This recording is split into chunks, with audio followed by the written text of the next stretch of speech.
Assalamualaikum dan selamat pagi saya ucapkan kepada semua. Pertama sekali saya nak mengucapkan tahniah kepada anda yang seramai 34 orang kerana terpilih di antara beberapa calon untuk mengikuti diploma seni bina di Kolej Kemahiran Tinggi Pasir Mas. Sekali lagi tahniah saya ucapkan. Untuk makluman, saya merupakan ketua program bagi diploma seni bina. Nama saya adalah Cik Nur Izzah binti Ibrahim. Pengenalan kita pada sesi kali ini, saya akan menjelaskan beberapa perkara berkenaan dengan diploma seni bina. Okey, untuk makluman anda, diploma seni bina atau kita kenali sebagai short form dia lah DSB, mempunyai pelajar seramai lebih kurang 200 orang dengan tenaga pengajar seramai 13 orang dan juga seorang kita panggil juru teknik. Dari segi sesi pembelajaran dan pengajaran, kemahiran yang diajar adalah terdiri daripada kemahiran secara menua melibatkan penggunaan lukisan menggunakan tangan dan juga kemahiran menggunakan komputer. Walau bagaimanapun, dari segi aktiviti pengajaran dan pembelajaran, ia bukan hanya tertumpu kepada aktiviti di dalam kelas sahaja. Untuk diploma seni bina ini, kita juga mempunyai beberapa aktiviti luar kelas yang dapat memupuk kemahiran insaniah pelajar bagi memenuhi elemen yang diterapkan oleh MARA, iaitu RISE, terdiri daripada religious, innovative, skill dan juga entrepreneur. Oleh itu, pelbagai aktiviti telah pun kami rangkakan untuk pelajar seni bina, di antaranya seperti aktiviti yang kita panggil Artis Sport, merupakan aktiviti sukan tahunan yang melibatkan pelajar dan pengajar. Aktiviti seperti Akhir Iftar, itu merupakan satu majlis berbuka puasa yang turut dianjurkan oleh pelajar, melibatkan pengajar dan juga pengajar dan juga pihak pengurusan kolej. Selain itu, kita juga mempunyai acara tahunan yang kita kategorikan sebagai acara yang besar bagi program seni bina ini, iaitu kita kenali sebagai Artis Sport, merupakan satu hari yang penuh dengan aktiviti bagi mengeratkan silaturahim antara pengajar dan juga pelajar di seni bina nantilah. Seperti yang telah saya maklumkan, sesi pengajian dan pembelajaran untuk program seni bina ini tidak hanya tertumpu di dalam kelas. Kita juga turut melibatkan student ataupun pelajar ni dengan pelbagai aktiviti luar, seperti kita kenali sebagai lawatan tapak ataupun field trip, lawatan ke tapak bagi mengkaji tapak berdasarkan kesesuaian subjek, lawatan ke firma-firma arkitek dan juga lawatan ke pejabat pihak berkuasa tempatan. Bagi kami, kerjasama antara program dan industri turut memainkan peranan yang penting, sama ada dari segi perkongsian ilmu, itu kita panggil knowledge sharing session berlaku antara pihak industri dan juga pelajar. Selain daripada itu, pengajar dan juga pelajar DSB juga turut aktif dalam beberapa pertandingan yang dianjurkan oleh pelbagai pihak. Semenjak KKTM ditubuhkan ini, seni bina telah menyertai pelbagai pertandingan dan kami alhamdulillah telah berjaya meraih beberapa kejayaan. Saya ingin menyentuh sedikit berkenaan dengan sesi pengajian untuk semester ini yang kita kenali sebagai sesi November 2020. Untuk makluman, sesi pendaftaran kali ini akan dijalankan secara online. Untuk seni bina kita telah tetapkan pada 26 Oktober ini. Apabila selesai untuk sesi pendaftaran semester ini, Kali ini kita akan jalankan sesi pendaftaran secara online. Satu tarikh dah ditetapkan, iaitu pada 26 Oktober 2020 nanti sebagai tarikh untuk pelajar seni bina mendaftarkan diri. Kemudian ia diikuti oleh Minggu Silaturahim, iaitu kita kenali juga sebagai MSR, iaitu satu minggu yang dijalankan untuk mendedahkan ataupun memperkenalkan pelajar kepada Kolej Kemahiran Tinggi Muara Pasir Mas.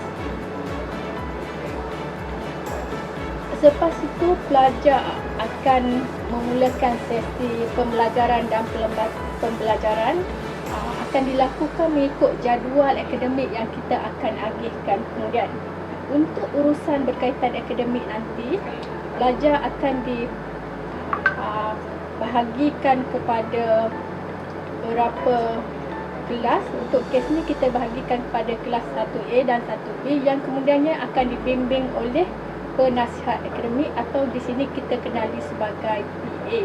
Untuk makluman pelajar, PA ni merupakan pengajar yang bertanggungjawab untuk membimbing anda sekalian dalam hal yang berkaitan dengan akademik. Okey, dari segi penilaian untuk pembelajaran, untuk makluman pelajar, ia akan dinilai mengikut nisbah 60-40. 60 terdiri daripada penilaian seperti tugasan, kuis, ujian, manakala baki 40 lagi merupakan penilaian yang akan dijalankan dalam bentuk peperiksaan akhir. Saya tak akan mengulas panjang berkaitan dengan peraturan akademik sebab saya pasti perkara ini telah pun disentuh oleh Timbalan Pengarah Hal Ehwal Akademik iaitu Encik Asrun. Jadi saya akan cuba sentuh secara sedikit sajalah. Yang pastinya dekat sini pelajar perlu fokus pada 3 status ni, iaitu KB kedudukan baik, KG kedudukan gagal dan juga KS kedudukan bersyarat. Ini merupakan status yang akan diberikan apabila pelajar telah pun mendapat keputusan peperiksaan. Yang kita nakkan kat sini adalah KB, iaitu kedudukan baik, sama ada pelajar mendapat anugerah dekan, anugerah platinum ataupun anugerah emas. Yang ini merupakan beberapa anugerah yang diberikan berdasarkan kecemerlangan pelajar nantilah. Yang kita tak nak kat sini adalah status KS dan KG merupakan kedudukan bersyarat dan kedudukan gagal. Okay, so saya harap sebagai pelajar seni bina ni dah tertanam dalam diri anda lah azam untuk kekal sebagai pelajar yang bukan setakat kedudukan baik, tapi kalau boleh mendapat kedudukan anugerah dekan ataupun anugerah platinum lagi ataupun anugerah emas. Saya juga ingin menyentuh berkenaan dengan kehadiran ke kelas. Okay, untuk makluman, syarat kehadiran ke kelas adalah mesti lebih daripada 90%, bermakna pelajar hanya dibenarkan tidak hadir sebanyak 10% sahaja. Okey, bila pelajar gagal untuk hadir minimum 90%, pelajar akan dikenakan tindakan tata tertib dan juga disiplin dalam bentuk dan surat amaran, sama ada surat amaran akademik ataupun surat amaran tidak menghantar tugasan akan diberikan. Dan ini pun saya rasa telah pun disentuh oleh Timbalan Pengarah HA. So saya cuma nak mengingatkan kembali lah berkenaan dengan hal ni.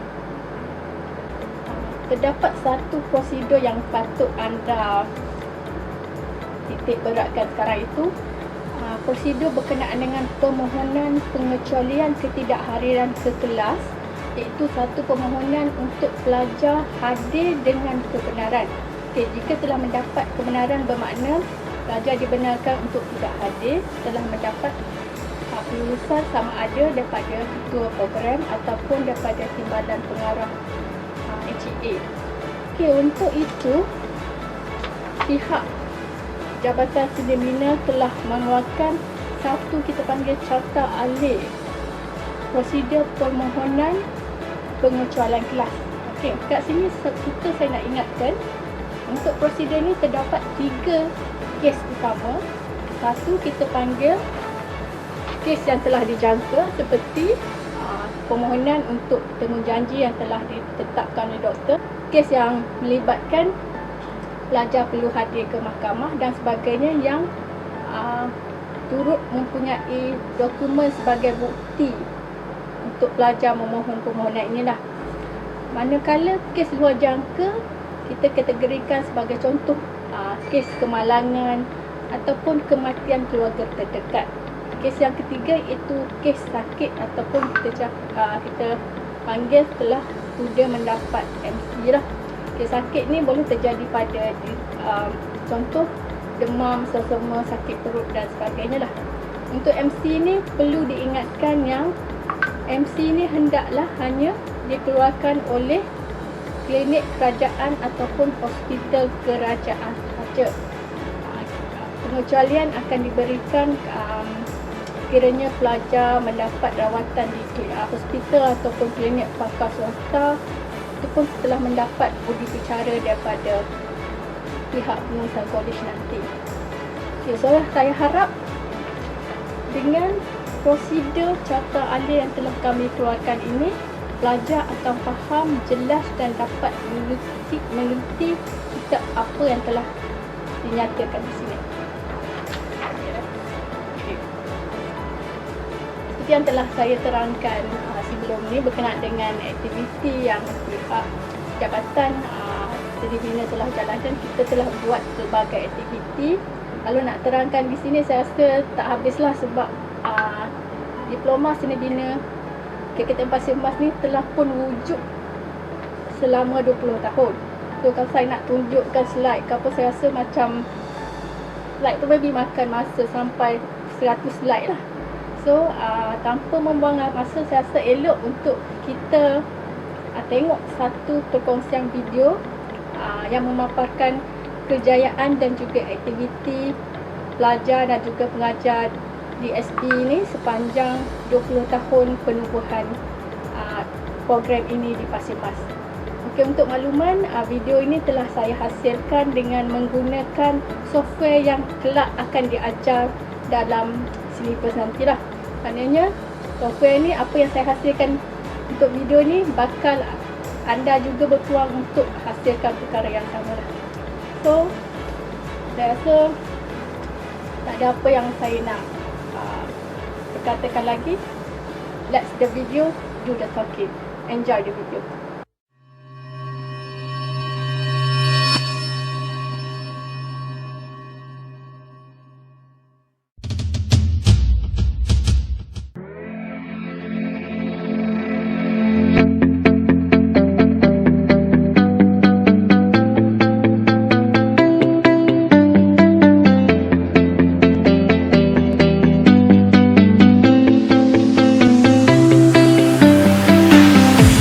I see the light inside you, brighter than the skies. Hold on, just let us escape and fly away tonight. We have the world in our sight, and I know together we'll be alright. Can you see forever we will go?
We are forever learning, one step at a time. As long as the world is turning, I'll be by your side.